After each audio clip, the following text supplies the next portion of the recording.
महत्वाची आणि मोठी बातमी समोर येते। एमआयएमचा नगरसेवक मतीन पटेल एसआयटी चौकशीसाठी दाखल झालेला आहे। चौकशी केल्यानंतर मतीन पटेल याला ताब्यात घेतलं जाणार का हे मात्र पाहावं लागेल। छत्रपती संभाजीनगरच्या एमआयएम पक्षाचा नगरसेवक ही मतीन पटेल याची ओळख। याच मतीन पटेलनं निदा खान हिला छत्रपती संभाजीनगरमध्ये आश्रय दिलेला होता।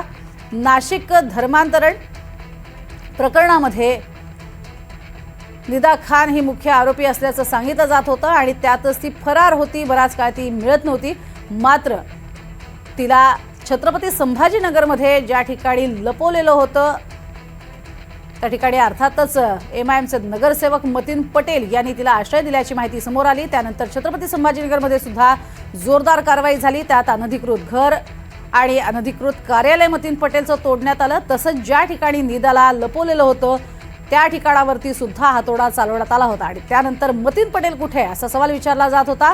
अखेर एसआयटीनं नोटीस बजावल्यानंतर आता मतीन पटेल चौकशीसाठी दाखल झालेला आहे।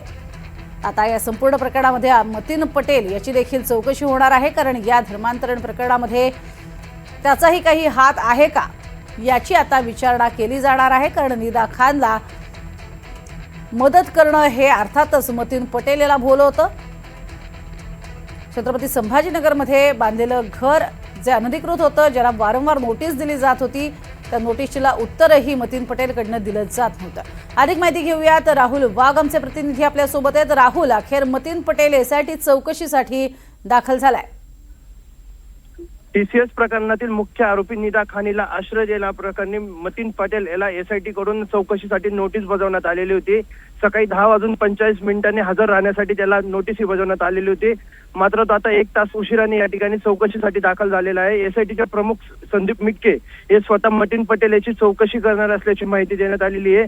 निदा खानला आश्रय दिल्याचा ठपका हा मतीन पटेल वरती ठेवण्यात आलेला होता आणि या संपूर्ण प्रकरणाची चौकशी करण्यासाठी आज मतीन पटेल याला नाशिक पोलीस आयुक्तालयामध्ये चौकशीसाठी आता तो दाखल झालेला आहे। चौकशी केल्यानंतर त्याला ताब्यात घेतले जाते का हे देखील बघणं तेवढंच महत्त्वाचं ठरणार आहे। काही दिवसांपूर्वीच एसआयटी कडून या संपूर्ण प्रकरणाचं दोष आरोपपत्र हे नाशिकच्या सत्र न्यायालयामध्ये दाखल करण्यात आलं होतं आणि त्या दोष आरोपमध्ये मतीन पटेल याला देखील सह आरोपी करण्यात आलं होतं।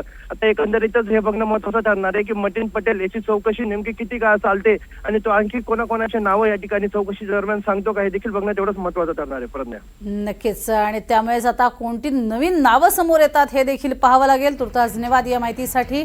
तर मतीन पटेल आता एसआयटीच्या समोर चौकशीसाठी दाखल झालेला आहे। आज नेमकं काय घडतं हे पाहावं लागेल।